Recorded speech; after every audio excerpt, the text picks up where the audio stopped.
السلام علیکم، میں ہوں سفیان بٹی۔ ناظرین، انقلاب کا آغاز ہو چکا ہے۔ وہاں سے آوازیں اٹھ رہی ہیں جہاں سے کسی کو وہم و گمان میں بھی نہیں تھا۔ عمران خان صاحب کے مخالفین عمران خان صاحب کے حق میں آ کر کھڑا ہونا شروع ہو گئے ہیں۔ عمران خان صاحب کے ساتھ اڈیالہ جیل کے اندر ایک بہت بڑی ملاقات، اس کے اندر جو آفر رکھی گئی، جو اسے جناب اس سے ایک ریکویسٹ کی گئی، آگے سے عمران خان صاحب کا کیا جواب آیا، یہ قابل تعریف ہے۔ پوری دنیا کے اندر پوری دنیا کے میڈیا کے اندر آپ دیکھیں تو بڑے بڑے اینکر جو جناب بڑے بڑے دانشور وہ یہ بول رہے ہیں کہ عمران خان صاحب کو ایک کیس سٹڈی کے اوپر لیا جائے، پوری دنیا کو یہاں سے سیکھنا چاہیے کہ کس طرح ایک نہتا جیل کے اندر بیٹھ کر پورے کرپٹ سسٹم کو شکست سے دوچار کر رہا ہے۔ نظر ایک طرف تو آغاز انقلاب عمران خان صاحب کے مخالفین اس کے حق میں آ کر کھڑا ہونا شروع ہو گیا، اور دوسری طرف ایک لوٹا بنا اس حالات کے اندر بھی اپنا ایمان بیچا۔ جو اس بندے کے ساتھ ہو رہا ہے نا، اگر اس کو کوئی دیکھ لے تو دوبارہ جناب سوچے گا بھی نہیں کہ کوئی بندہ اپنا ایمان بیچے، کسی اور پارٹی کے نام کے اوپر ووٹ لے کر کسی اور کے ساتھ جا کر کھڑا ہو جائے۔ لیکن اس پارٹی کا بھی کیا لیول ہے کہ کسی اور کے نام پر لیے گئے ووٹ اس کو پیسے دے کر اپنی پارٹی میں کھڑا کر کے پھر بڑے فخر سے اس کی تصویریں اپنے ساتھ بنا رہا ہے۔ مطلب یہ شرم نام کی کوئی چیز نہیں ہے نا، مطلب یہ ایک آئی کیو لیول ہے ان لوگوں کا۔ ان لوگوں کو اچھے برے کے اندر تمیز نہیں ہے، ان لوگوں کو یہ سوچ نہیں کہ عوامی مینڈیٹ کیا ہوتا ہے اور خرید و فروخت کیا ہوتی ہے۔ یہ تو بیپاری ہے نا، کوئی سیاستدان تو نہیں۔ جناب وسیم قادر جس نے عمران خان صاحب کے نام کے اوپر ووٹ لیے، الیکشن جیتا، پھر جا کر کھڑا ہو گیا مریم نواز صاحبہ کے ساتھ تصویر بنوائی۔ اب جو اس بندے کا حشر ہو رہا ہے نا، وہ بس ایک دفعہ دیکھ لے، جس نے بھی دوبارہ جناب لوٹا بننا ہو یا اس کے اندر کوئی ایسی خواہش پیدا ہو رہی ہو یا دولت کی حوث جاگ رہی ہو، کیونکہ اس وقت بڑی بڑی آفرز کی جا رہی ہیں۔ وسیم قادر جس نے اپنا ایمان بیچا، اب اس کے جو جناب حلقے کے لوگ ہیں نا، انہوں نے جینا حرام کر دیا۔ وہاں پر اس کا سوشل بائیک آؤٹ شروع ہو چکا۔ وہاں کے لوگ یہ کہتے ہیں اس کو ہم اپنے یہ گلی محلے سے گزرنے نہیں دیں گے۔ یہ فرق ہوتا ہے اچھائی اور برائی میں۔ جب لوگ برائی کے خلاف اٹھ کھڑے ہونا تو برائی ختم ہونا شروع ہو جاتی ہے۔ اس وقت جو لوگوں کے اندر ہوش، اس کے اندر اویئرنس آ گئی ہے نا، ان لوگوں کو پتہ چل چکا ہے کہ ان کے ساتھ پچھلے 70 سالوں سے کیا ہو رہا ہے، کس طرح منڈیاں لگتی ہیں، ان کا مینڈیٹ بیچ کر کچھ لوگ کروڑوں روپے لیتے ہیں اور اپنے اولاد کے لیے جائیدادیں بناتے ہیں۔ وہاں اس کے حلقے کے لوگ جناب ایک تو بڑا بہت جو ہیوی پروٹیسٹ ہے نا، اس کے دروازے کے اوپر گالن گلوچ کی گئی اسے۔ اس کے بعد اس کے جو حلقے کے لوگ ہیں وہ کہتے ہیں ہم اس کو یہاں سے گزرنے نہیں دیں گے۔ اس حلقے کے نئی جو ہے وہ کہتے ہیں اس کے بال تک نہیں کاٹیں گے۔ دکاندار کہتے ہیں کہ اس بندے کو ہم اپنی دکان کے اندر نہیں داخل ہوں گے۔ وہاں کے جو پیٹرول پمپ والے ہیں وہ کہتے ہیں اس کی گاڑی کے اندر پیٹرول نہیں ڈالیں گے۔ تو اب اس کی زندگی جو ہے نا وہ کسی عذاب سے کم نہیں۔ کوئی بندہ یہ سب دیکھنے کے بعد نا کسی بھی حد تک چلا جائے گا لیکن ایمان نہیں بیچے گا۔ یہ شعور ہے جو عمران خان صاحب نے قوم کو دیا ہے اور اپنے حق کے لیے کھڑا ہونا سکھایا ہے۔ تو دوسری طرف جناب جو عمران خان صاحب کے مخالفین ہیں، جو لوگ مخالف پارٹیوں کے جن کو زبردستی الیکشن جتوایا گیا ہے، وہ آ کر پریس کانفرنس کر رہے ہیں۔ وہ کہتے ہیں نہیں، اب یہ بدماشی نہیں چلے گی۔ ان لوگوں کو بھی پتہ کہ چند دن کی یہ دیں گے جناب وزارتیں، اس کے بعد ان کو بھی اٹھایا جائے گا، مارا جائے گا، پیٹا جائے گا۔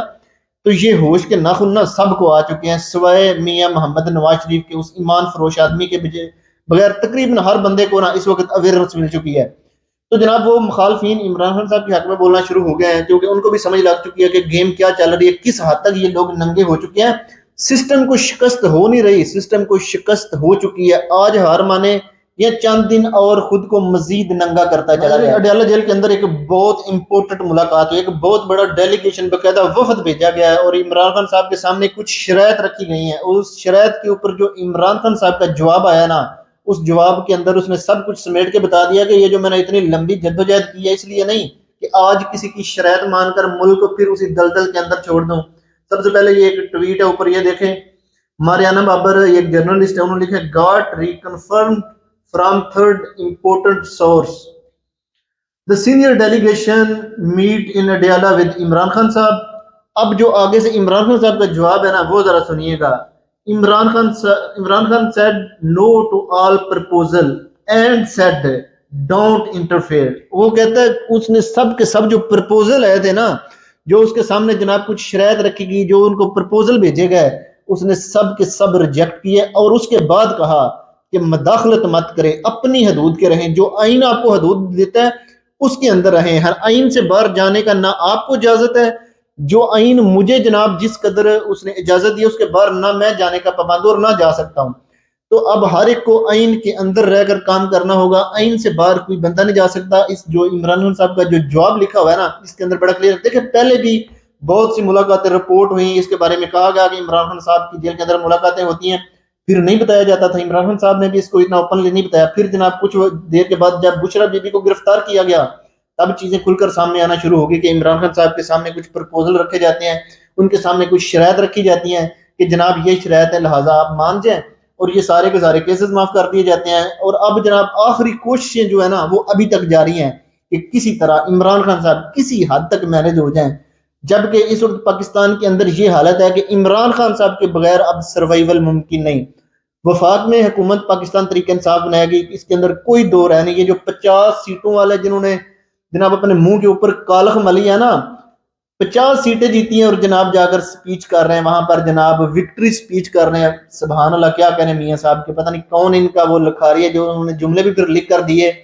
تو اب اس کے بعد جناب کے پی کے اندر تو ویسے ہی کلین سویپ کر چکے، کسی قسم کی شک کی کوئی گنجائش ہی نہیں۔